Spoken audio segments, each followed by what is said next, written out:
Shalom Aleichem Besem Yeshua HaMashiach, Bapak Ibu yang terkasih dalam nama Tuhan Yesus Kristus.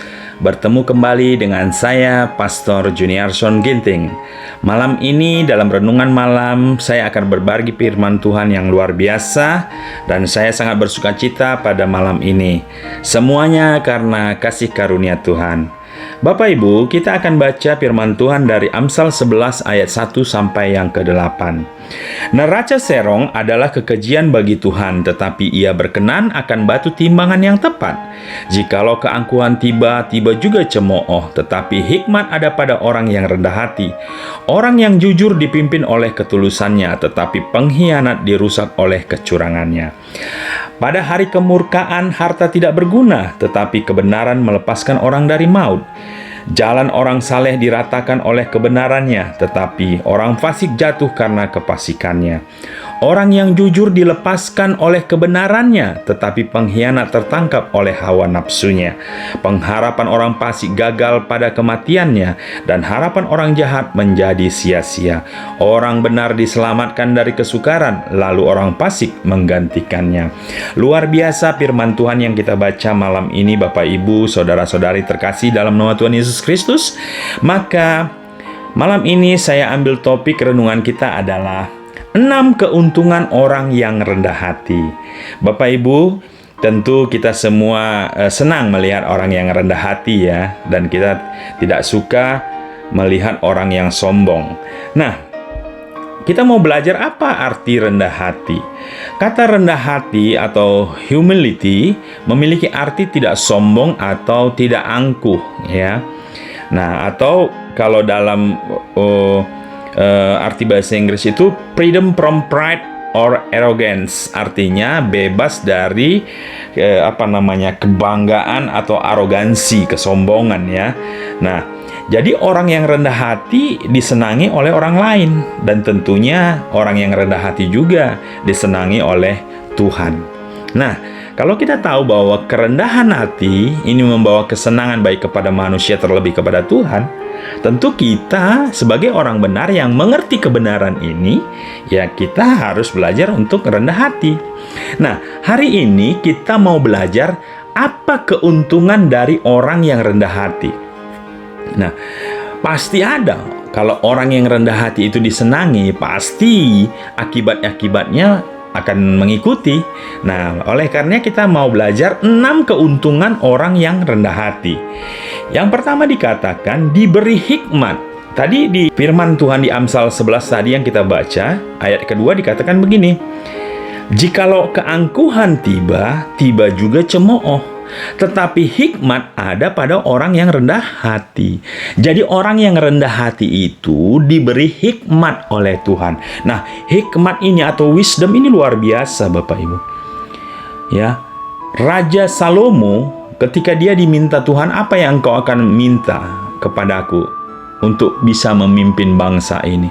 Lalu Salomo apa yang diminta? Yaitu wisdom, kerendahan hati atau hikmat. Ya, hikmat. Karena dengan hikmat Salomo bisa memimpin bangsa yang besar itu. Nah, jadi luar biasa orang yang rendah hati memiliki hikmat. Amsal 15 ayat 33 berkata, takut akan Tuhan adalah didikan yang mendatangkan hikmat, dan kerendahan hati mendahului kehormatan. Jadi, kerendahan hati adalah modal untuk mendapatkan hikmat, ya. Dan kerendahan hati juga menjadi awal dari mendapatkan kehormatan. Jadi, luar biasa sekali orang yang rendah hati, ya. Dia akan mendapatkan banyak hal, ya. Dia mendapatkan hikmat, lalu dia akan mendapatkan juga kehormatan. Jadi, orang yang rendah hati mendapatkan keuntungan yang luar biasa, yaitu pertama, hikmat. Nah, kita lanjut. Yang kedua apa? Keuntungan orang yang rendah hati. Menerima pujian, ya. Wah, ini luar biasa. Orang yang rendah hati itu ternyata menerima pujian, Bapak Ibu. Bukan orang yang sombong. Orang yang sombong malah menerima kekecewaan, cemooh, dan sebagainya. Tapi orang yang rendah hati ternyata menerima pujian. Nah, bagaimana? Amsal 29 ayat 23 berkata begini, keangkuhan merendahkan orang, tetapi orang yang rendah hati menerima pujian. Nah, benar. Di sini kita bisa melihat bahwa orang yang rendah hati disenangi oleh orang, dan orang itu akan mendapat pujian dari orang lain sekitarnya. Sedangkan orang yang sombong akan direndahkan. Atau orang yang sombong akan dicemooh, diejek. Karena tidak ada orang yang suka melihat orang yang sombong. Orang yang rendah hati disenangi oleh orang, sehingga orang akan memuji dia. Jadi berbahagialah orang yang rendah hati, karena dia akan mendapatkan pujian. Luar biasa. Di sini kebenaran firman Tuhan ini kalau kita mengerti, maka sebagai orang benar kita harus hidup di dalam kebenaran, yaitu menjadi orang yang rendah hati. Dan orang yang rendah hati tidak rugi, Bapak Ibu. Orang yang rendah hati akan mendapatkan pujian dari orang lain.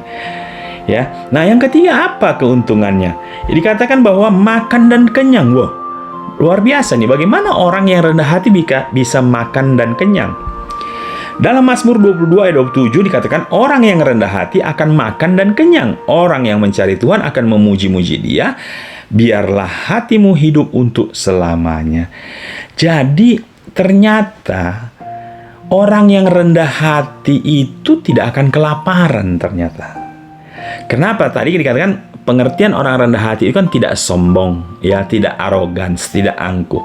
Jadi kalau orang tidak sombong, tidak arogan, tidak angkuh, pasti orang suka menolong. Orang suka menolong dia. Ya.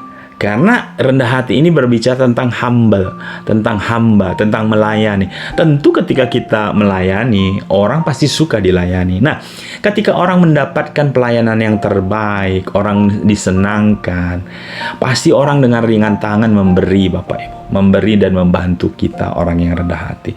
Sehingga dikatakan bahwa orang yang rendah hati tidak akan kelaparan, karena dia akan disenangi oleh banyak orang, dan pastinya tidak akan kekurangan, karena banyak orang akan suka membantu dan berteman dengan orang yang rendah hati. Ini luar biasa sekali. Kebenaran firman itu luar biasa, Bapak. Kalau orang dunia saja tahu ya bagaimana cara mengalahkan orang lain dengan kerendahan hati, ya, untuk mendapatkan perhatian, pujian. Nah, di firman Tuhan jauh lebih luar biasa. Dikatakan orang yang rendah hati akan makan dan kenyang, tidak kelaparan. Nah, kita bisa mendapatkan kuncinya, ya. Kita sudah mendapatkan clue-cluenya bahwa rendah hati itu menguntungkan, Bapak Ibu. Ya, jadi tidak benar orang yang rendah hati itu rugi, tidak. Kebenarannya orang yang rendah hati malah makan dan kenyang. Nah, yang keempat, apa keuntungannya? Menikmati kekayaan, kehormatan, dan kehidupan.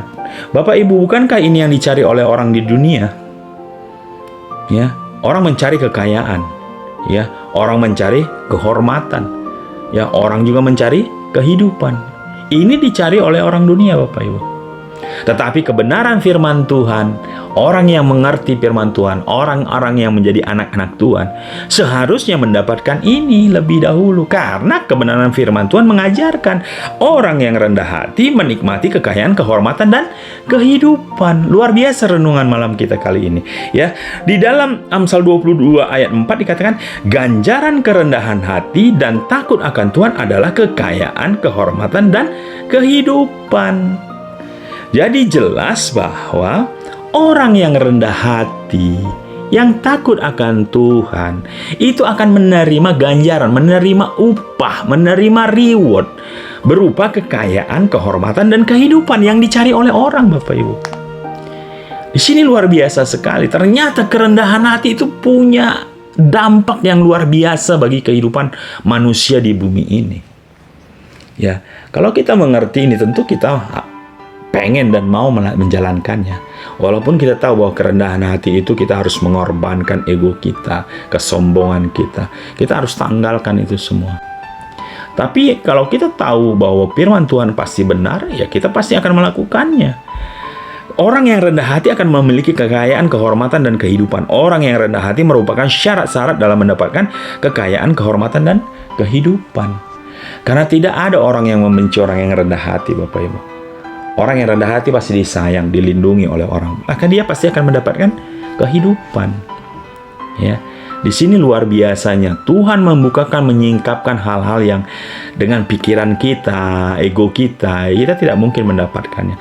Tetapi ketika kita sudah lahir baru, menerima Tuhan Yesus sebagai Juru Tuhan dan Juru Selamat, dan selubung itu disingkapkan, biar balok-balok yang menutupi mata rohani kita itu disingkapkan, maka kita akan mengerti kebenaran yang ada di dalam firman Tuhan.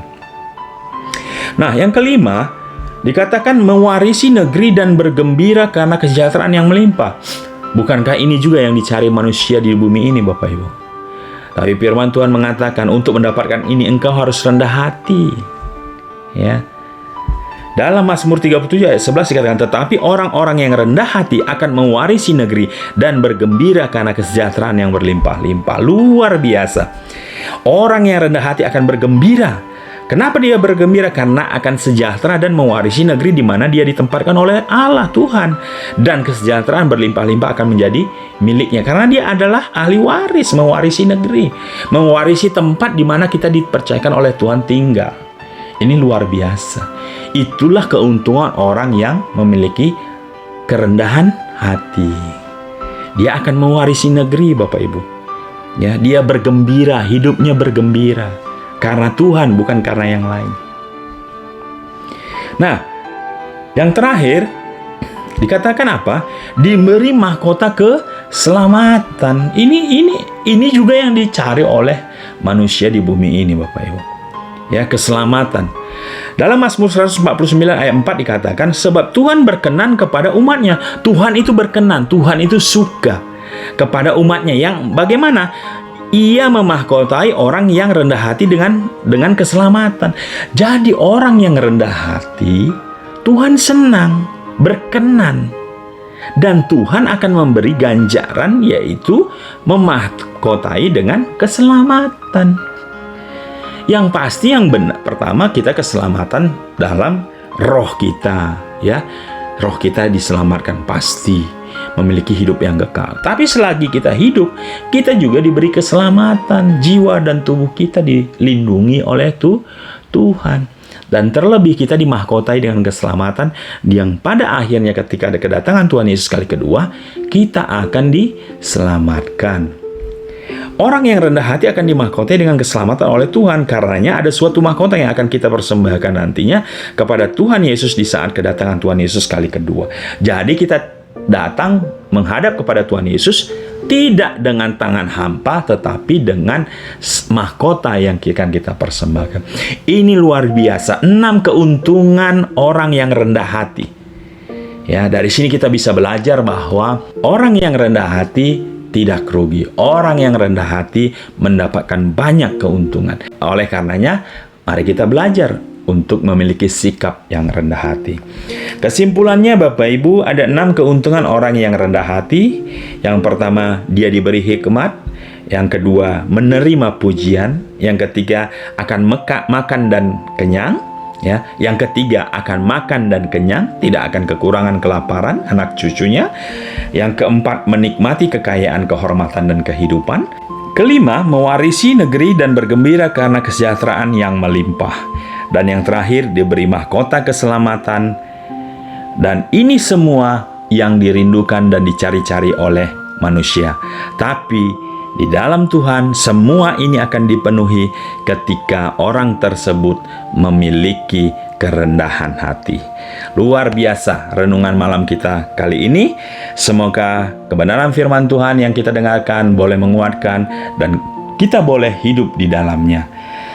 Terima kasih Bapak Ibu. Jangan lupa like dan subscribe Juginsu Broadcast Channel dan bagikan kepada banyak orang, saudara, teman-teman Bapak Ibu yang terkasih, ya, sehingga mereka juga boleh mendengar kebenaran firman Tuhan dan hidup di dalamnya. Terima kasih Bapak Ibu, Tuhan Yesus memberkati.